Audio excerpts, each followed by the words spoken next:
नमस्कार। आज हम बात कर रहे हैं खाटू श्याम बाबा के बारे में। हमारे पास जो भी जानकारी है उसके आधार पर हम समझने की कोशिश करेंगे कि ये कौन है और खासकर कलयुग में इनकी इतनी ज्यादा मान्यता क्यों है। जी। मतलब मकसद यही है कि खाटू श्याम बाबा के महत्व को समझें और ये जो कहा जाता है ना कलयुग का देवता या फिर वो खास बात हारे का सहारा। हाँ बिल्कुल, हारे का सहारा वाली बात तो जिससे उनकी पहचान ही बन गई है। सही। तो चले इसी को और गहराई से समझते हैं। सबसे पहले शुरू करते हैं इनकी पहचान से।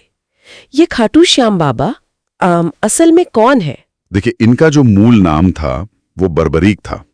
ये महाभारत के बहुत ही शक्तिशाली योद्धा भीम और नाग कन्या राजकुमारी मोरबी के पौत्र थे, घटोत्कच के पुत्र। अच्छा, भीम के पौत्र। जी हाँ। मतलब महाभारत से सीधा संबंध। तो फिर महाभारत में इनकी क्या भूमिका रही? सुना है बहुत शक्तिशाली योद्धा थे ये। हाँ, अत्यंत पराक्रमी थे। बर्बरीक ने तपस्या की थी और उसके फलस्वरूप उन्हें 3 ऐसे दिव्य बाण मिले थे जो अभेद्य थे। मतलब उन 3 बाणों में इतनी शक्ति थी कि वो अकेले ही पल भर में पूरी महाभारत की लड़ाई खत्म कर सकते थे। पूरी लड़ाई अकेले? जी, चाहे वो किसी भी पक्ष के खिलाफ क्यों ना हो। और उनका एक वचन भी तो था शायद कि वो हमेशा कमजोर पक्ष का साथ देंगे, ये भी सुना है। आपने बिल्कुल सही पकड़ा, यही उनका वचन था। मैं हमेशा हारते हुए पक्ष की ओर से ही लड़ूंगा। अब महाभारत युद्ध के समय यही वचन श्री कृष्ण के लिए आप कह सकते हैं एक चिंता का कारण बन गया। हाँ, वो कैसे? उन्हें लगा कि बर्बरीक अगर युद्ध में आ गए तो युद्ध का परिणाम तो कभी निकलेगा ही नहीं। वो जिसे हारता देखेंगे उसकी तरफ हो लेंगे और अपनी शक्ति से उसे जिता देंगे। फिर दूसरा पक्ष हारेगा, वो उसकी तरफ हो लेंगे, तो युद्ध का कोई अंत ही नहीं हो पाएगा। ये तो मतलब युद्ध को एक अनिश्चित स्थिति में डाल देता। तो फिर श्री कृष्ण ने क्या किया? इसे कैसे संभाला? श्री कृष्ण ने सोचा कि इनकी परीक्षा लेनी चाहिए। वो एक ब्राह्मण का वेश बनाकर बर्बरीक के पास गए, पहले उनकी शक्ति को परखा और फिर उनसे दान मांगा। दान? हाँ, और जब बर्बरीक ने वचन दे दिया कि आप जो मांगेंगे मिलेगा, तो श्री कृष्ण ने दान में उनका शीश मांग लिया, मतलब उनका सिर। क्या? अपना सिर दान में मांग लिया? ये तो। और बर्बरीक ने दे दिया। हाँ, बिना एक पल सोचे, बिना किसी हिचकिचाहट के, धर्म और वचन का पालन करने के लिए उन्होंने अपना शीश काटकर श्री कृष्ण को अर्पित कर दिया। अविश्वसनीय त्याग है ये तो। बिल्कुल। और उनके इस महान त्याग, इस बलिदान से श्री कृष्ण बहुत ही ज्यादा प्रसन्न हुए।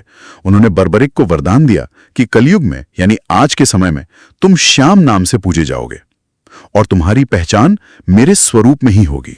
अच्छा। और यह भी वरदान दिया कि तुम युद्ध को अपनी आंखों से देख सकोगे।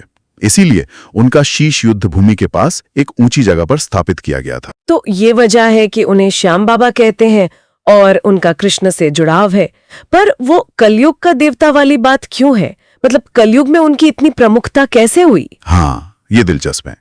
देखिए, मान्यताओं के अनुसार श्री कृष्ण के वरदान के कारण कलयुग में जो कष्ट हैं, जो निराशाएं हैं, उनके बीच बाबा श्याम अपने भक्तों की पुकार बहुत जल्दी सुनते हैं। हाँ, ऐसा कहते हैं कि वो भक्तों के दुख दर्द दूर करते हैं। जी, और ये भी माना जाता है कि वे बिना किसी भेदभाव के बस सच्ची श्रद्धा देखते हैं। जो भी सच्चे मन से उन्हें पुकारता है उसकी मनोकामना पूरी होती है। ऐसा भी कहते हैं कि उन्हें मन की बात बिना कहे पता चल जाती है। बिल्कुल।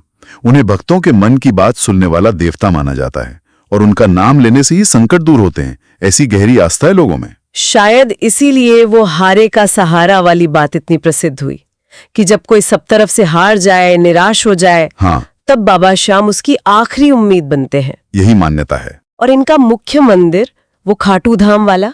जी, राजस्थान के सीकर जिले में खाटू गांव है, वहीं उनका सबसे प्रसिद्ध मंदिर है। कहा जाता है कि बाबा का जो शीश था वो युद्ध भूमि से बहकर यहीं जमीन से प्रकट हुआ था। अच्छा। हाँ, और हर साल फाल्गुन महीने में वहां एक बहुत बड़ा मेला लगता है। लाखों लोग आते हैं देश विदेश से। उनके प्रतीकों का भी जिक्र आता है, वो 3 बाण और मोर पंख वाला मुकुट। जी, वो 3 बाण तो उनकी शक्ति, न्याय और संतुलन के प्रतीक हैं, और मोरपंख का मुकुट वो श्री कृष्ण से उनकी एकरूपता दिखाता है, जैसा उन्हें वरदान मिला था। ये दोनों ही उनकी पहचान का अहम हिस्सा है। और सबसे प्रसिद्ध वाक्य वो तो है ही, हारे का सहारा बाबा श्याम हमारा। बिल्कुल, यही एक वाक्य जैसे उनकी पूरी कहानी, उनकी महिमा और भक्तों की आस्था को समेट लेता है। तो कुल मिलाकर अगर हम देखें बर्बरिक से श्याम बाबा बनने की ये जो कहानी है, ये त्याग की, अपने वचन पर टिके रहने की, भक्ति और अटूट विश्वास की कहानी है ना? हाँ, बिल्कुल।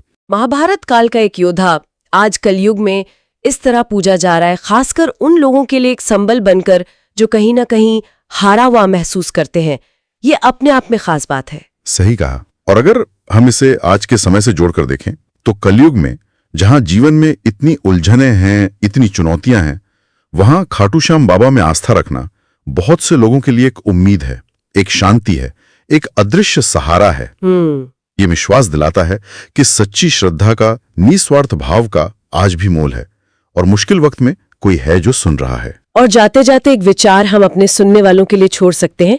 बर्बरीक का वचन था कमजोर पक्ष का साथ देना। जी। आज के समय में जब युद्ध का मैदान सिर्फ सीमाएं नहीं है, बल्कि समाज में, जीवन में कई मोर्चों पर है, तब ये जो सिद्धांत है कमजोर का साथ देना, इसका क्या महत्व हो सकता है, इस पर जरूर सोचा जा सकता है।